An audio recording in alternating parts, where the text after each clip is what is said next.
من الشيطان الرجيم. بسم الله الرحمن الرحيم. لقد أرسلنا نوحا إلى قومه فقال يا قوم اعبدوا الله ما لكم من إله غيره إني أخاف عليكم عذاب يوم عظيم. قال الملأ من قومه إنا لنراك في ضلال مبين. ترجمہ کنز العرفان.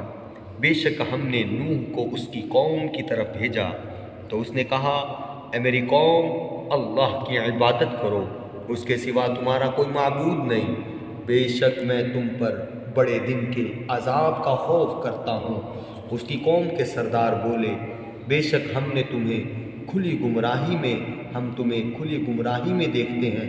تفسیر لقد ارسلنا نوحا، بے شک ہم نے نوح کو بھیجا. اس سے ماقبل آیات میں اللہ تعالیٰ نے اپنی قدرت اور وحدانیت کے دلائل اور اپنی عجیب و غریب صنعتوں سے متعلق بیان فرمایا. ان سے اللہ تعالیٰ کا واحد اور رب ہونا ثابت ہوتا ہے. پھر مرنے کے بعد اٹھنے اور زندہ ہونے کی صحت پر مضبوط ترین دلیل قائم فرمائی. ان سب کے بعد بڑی تفصیل سے انبیاء کرام علیہ السلام کے واقعات بیان فرمائے کہ وہ بھی اپنی امتوں کو توحید و رسالت اور عقیدہ قیامت کی طرف دعوت دیتے رہے. اس سے یہ معلوم ہوا کہ یہ دعوت کوئی نئی نہیں بلکہ ہمیشہ سے انبیاء کرام علیہ السلام انہی چیزوں کی دعوت دیتے آئے ہیں.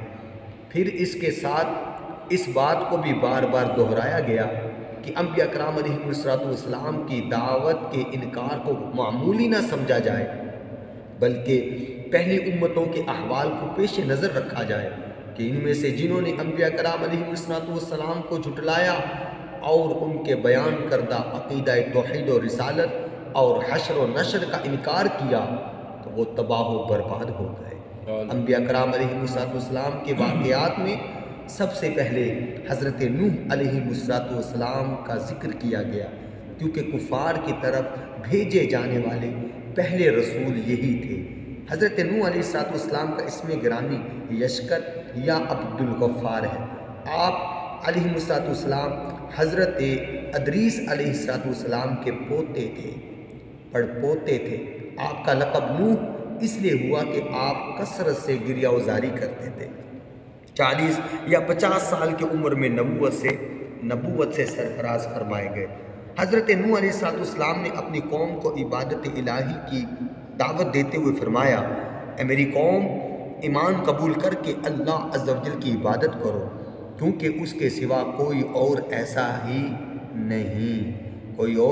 ہے ہی نہیں کہ جس کی عبادت کی جا سکے.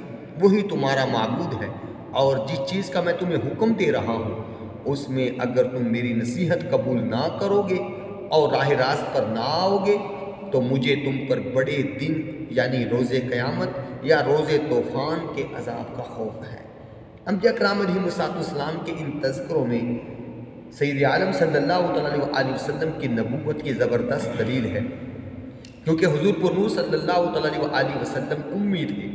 پھر آپ کا ان واقعات کو تفصیلاً بیان فرمانا بالخصوص ایسے ملک میں جہاں اہل کتاب کے علماء بکثرت موجود تھے اور سرگرم مخالف بھی تھے. ذرا سی بات پاتے تو بہت شور مچاتے. وہاں حضور اقدس صلی اللہ علیہ وسلم کا ان واقعات کو بیان فرمانا اور اہل کتاب کا ساکت و حیران رہ جانا اس بات کی صریح دلیل ہے کہ آپ نبی برحق ہیں اور پروردگار عالم عز و جل نے آپ صلی اللہ علیہ وسلم پر علوم کے دروازے کھول دیے ہیں. نوٹ: حضرت نوح علیہ السلام کا اپنی قوم کو راہ راست پر آنے کی دعوت دینے اور ان کی قوم پر آنے والے عذاب کا تفصیلی ذکر سورہ ہود آیت نمبر 25 تا 48 میں مذکور ہے. صدق اللہ العظیم.